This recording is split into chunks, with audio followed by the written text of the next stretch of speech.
बिस्मिल्लाहिर्रहमानिर्रहीम। अस्सलामु अलैकुम। आज 24 जून है साल 2026। मैं आपका मिज़बान गुलाम मुस्तफ़ा। उम्मीद है कि आप लोग जहां भी होंगे बखैर व आफियत होंगे। नाज़रीन मोहतरम, 4 से 5 अहम तरीन चीज़ें हैं जिन पर आज की इस वीडियो के अंदर हम बात करने जा रहे हैं। अमेरिका के सदर डोनाल्ड ट्रंप की जानब से ईरान के ऊपर एक मरतबा फिर हमले की धमकी दी गई है। ईरान की जानब से कतर, कुवैत, बहरीन, यूएई सबको खबरदार कर दिया गया है। इसके साथ साथ हम बात करने जा रहे हैं कि जो बांग्लादेश है, बांग्लादेश ने चीन के साथ मिलकर, चूंकि बांग्लादेश के इस वक्त जो वजीर आजम है वो चीन के अंदर मौजूद हैं, तो वहां उन्होंने एक अहम तरीन ऐसा एक मुआहदा जो है वो तश्कील इस वक्त वो दे रहे हैं, जो भारत के लिए एक बहुत बड़ा सरप्राइज है। भारतीय फौजी जो हैं, आप कह लें कि उनकी नींदें ये चीज़ अब हराम करके रख देगी। एक मिलकर एक बड़ा मुआहदा जो है वो उनका होने जा रहा है और जिससे पाकिस्तान को भी काफ़ी ज़्यादा फ़ायदा होगा। इस पर हम बात करेंगे। पाकिस्तान की जो टॉप लीडरशिप है उनके ऊपर एक बड़ा हमला मोसाद की जानब से होना था, जिसको हमारी जो ISI है उसने नाकाम बनाया है। इसकी तफसील भी मैंने आप लोगों के साथ शेयर करनी है।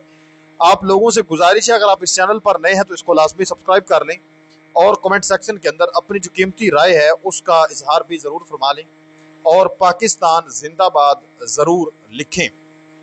सबसे पहले नाज़रीन मोहतरम, जो अमरीकी सदर डोनाल्ड ट्रंप है, अब ये बाज नहीं आ रहे। एक तरफ मुज़ाकरात हैं, जंग बंदी हो चुकी है, इसके बावजूद धमकियां देनी, हमले करने, मतलब ये जो रवैया है ये जब तक ख़त्म नहीं होता उस वक़्त तक अमन कायम नहीं हो सकता। अब सदर ट्रंप ने एक बयान अपना जारी किया है। डोनाल्ड ट्रंप का यह कहना है कि अपनी सख्त पॉलिसियों की वजह से, कि उन्होंने अपनी सख्त पॉलिसियों की वजह से ईरान को बिल्कुल बेबस और मजबूर कर दिया था।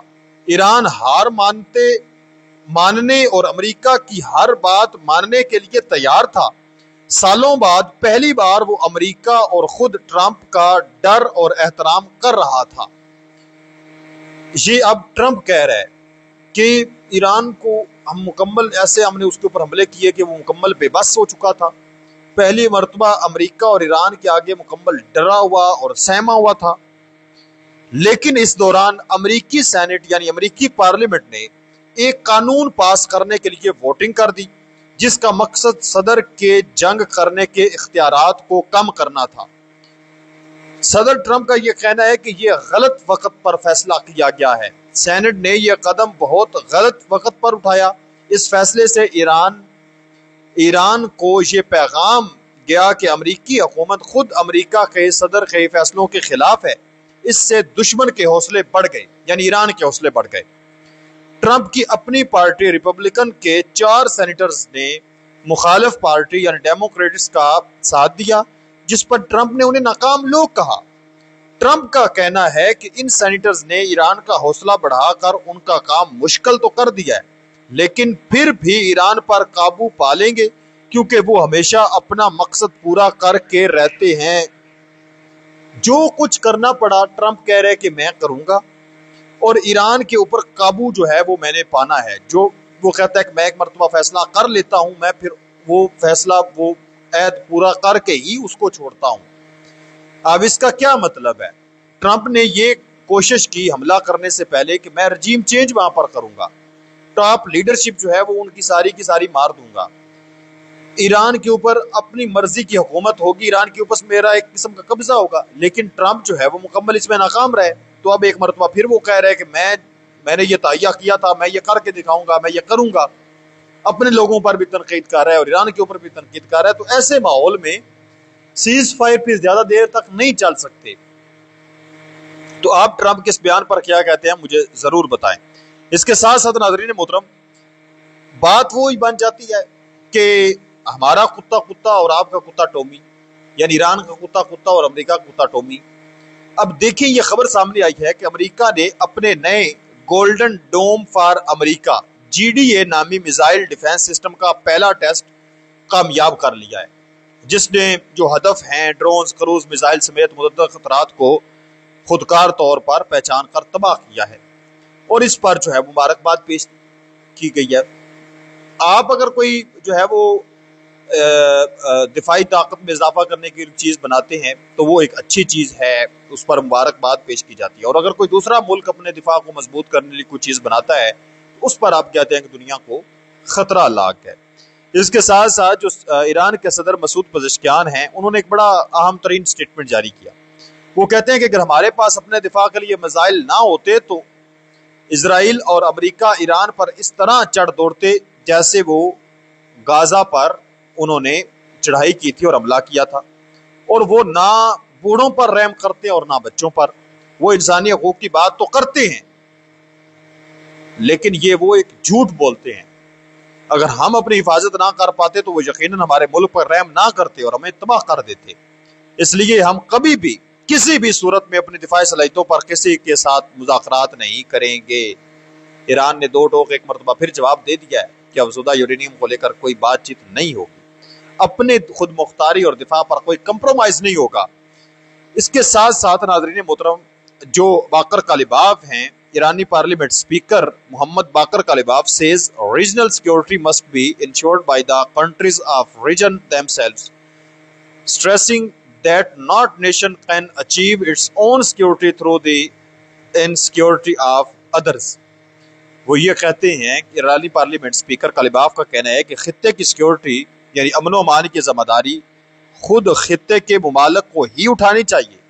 انہوں نے اس بات پر زور دیا کہ کوئی بھی ملک دوسرے ممالک کو غیر محفوظ بنا کر خود اپنے لیے امن یا سیکیورٹی حاصل نہیں کر سکتا. اب یہ نام لیے بغیر جو عرب ممالک ہیں ان کو پیغام ہے کہ خطے کے اندر جو سیکیورٹی ہے وہ ہم خود ہی پیدا کر سکتے ہیں. کوئی اوپر سے آ کر دوسرا ملک جو ہے وہ حفاظت نہیں کر سکتا. اور اگر آپ کسی دوسرے ملک کے لیے خطرہ بنیں گے تو پھر آپ کا اپنا ملک جو ہے وہ بھی محفوظ نہیں رہ سکتا. یہ جتنے عرب ممالک ہیں جس کے اندر یو اے ای ہے، قطر ہے، بحرین ہے، سب کو ایران نے پیغام دیا ہے، خبردار کیا ہے کہ آپ اپنی سیکیورٹی خود اس کو مینج کریں، ہینڈل کریں. جو امریکی آپ نے بٹھائے ہوئے ہیں ان کو یہاں سے چھٹی کروائیں. اور اگر دوسری طرف آپ یہ سمجھتے ہیں کہ آپ کے اڈے استعمال ہو کر ایران کے اوپر حملے ہوں گے، آپ محفوظ رہیں گے، تو یہ بھی نہیں ہو سکتا. تو ایک مرتبہ پھر انہوں نے ان کو خبردار کیا ہے کہ اپنے دماغ آپ کھولیں، تو اپنے آپ کو خود اپنے طور پر مضبوط کریں. جو آپ کے اپنے لوگ ہیں ان کو آپ فوج کے اندر بھرتی کریں، جو کچھ بھی کرنا ہے اپنی سیکیورٹی اپنے انڈر کریں.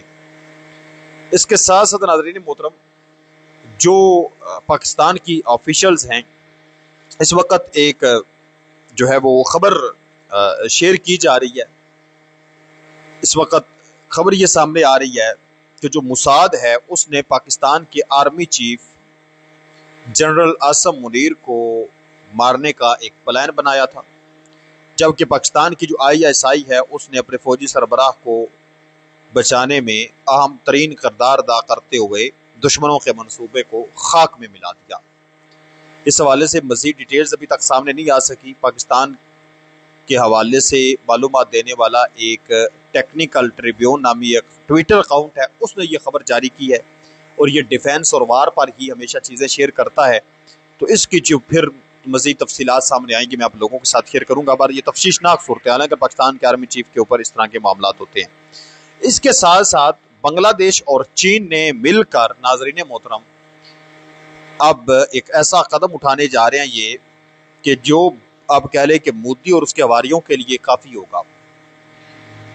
ایک طرف پاکستان رافیل کلر ہے، پاکستان کے پاس J-10C موجود ہیں جس نے پوری دنیا کے اندر مودی کی ناک کٹوا کے رکھ دی. ہمارے J-10C نے اتنی تباہی پھیری جنگ کے دوران. ابھی ناظرین محترم جو بنگلہ دیش کے وزیر اعظم ہیں وہ 22 جون 2026 کو ملیشیا سے دالیان یعنی چین پہنچے ہیں اور یہ ان کا دورہ چین کا ہے 22 جون سے لے کر 26 جون تک، یعنی 4 سے 5 دن کا یہ ان کا دورہ ہے. 25 جون کو وہ چینی وزیر اعظم لی خیانگ سے ملاقات کریں گے، 26 جون کو وہ صدر شی جن پنگ سے ملاقات کریں گے اور پھر واپس آ جائیں گے. یہ ان کا پہلا سرکاری جو ہے وہ چین کا دورہ ہے. اب دورے کے دوران ابھی یہ خبر سامنے آ رہی ہے کہ وہ سمر ڈیووس فورم میں بھی شرکت کریں گے اور دفاعی معاہدوں بشمول J-10C جیٹ سمیت کئی معاہدوں پر پیش رفت متوقع ہے اور دستخط ہو سکتے ہیں. नाजरीन मोहतरम, मुकम्मल डिटेल जो सामने आ रही है वो ये है कि बांग्लादेश चीन से 24 J-10C जंगी तैयारे राफेल किलर जो हैं जेट खरीदने का मंसूबा बना रहा है। ये चीन का जदीद 4.5 जनरेशन मल्टी रोल जंगी तैयारा है जो हवा से हवा पर और हवा से जमीन पर हमला कर सकता है। इसके अंदर तकरीबन जो तादाद बताई जा रही है वो 20 से 24 अदद तैयारों की तादाद बताई जा रही है और ये $2.2 बिलियन यानी 2 अरब 20 करोड़ डॉलर के करीब बताया जा रहा है। इतने में ये डील होगी। बांग्लादेश अपने पुराने तैयारों जैसे कि F-7 था उसके पास, उसको तब्दील करके फिजाइया को जदीद बनाना चाहता है। कुछ रिपोर्ट्स में कहा गया है कि बांग्लादेश भारतीय राफेल तैयारों का मुकाबला करने के लिए खसूसी अपग्रेड्स भी दरखास्त कर रहा है और ये जो पैसे हैं ये 10 साल की किस्तों में बांग्लादेश अदा करेगा। तो अब भाई ना वो क्या कहते हैं कि ऊंट पहाड़ के नीचे, ऊंट तो खैर मोदी को कहना ऊंट की तौहीन है, कुत्ता कह लें क्या, बाया कुत्ता गाड़ी के नीचे, जिस तरह की मोदी की सूरत हाल है कि एक तरफ जो है वो पाकिस्तान ने इसकी मंजी ठोक के रखी या दूसरी तरफ बांग्लादेश को आंखें निकाल रहा था। तो बांग्लादेश के पास जब ये J-10C आ जाएंगे तो फिर इनकी फिजाइया के अंदर इतनी जुर्रत नहीं होगी कि वहां पर वो जा सकें, क्योंकि इनको पता है J-10C की ताकत का। और फिर सोने पर सुहागा ये है कि इतलात ये मसूल हुई थी कि जो बांग्लादेश के रवाबत हैं, आप जानते हैं पाकिस्तान के साथ बड़े अच्छे हैं इस वक्त, तो पाकिस्तान की फिजाइया से अगर वो ट्रेनिंग ले लेते हैं, इतलात हैं ऐसी, तो फिर तो मैं समझता हूं कि बांग्लादेश की तरफ मोदी मैली आंख उठाकर देख भी नहीं सकेगा। तो ये नाज़रीन मोहतरम कुछ आम तरीन डेवलपमेंट्स थी जो मैंने आप लोगों के साथ शेयर की हैं। आप इस पर क्या कहते हैं ज़रूर बताएं। मिलते हैं अगली वीडियो में, तब तक अल्लाह निगहबान। पाकिस्तान हमेशा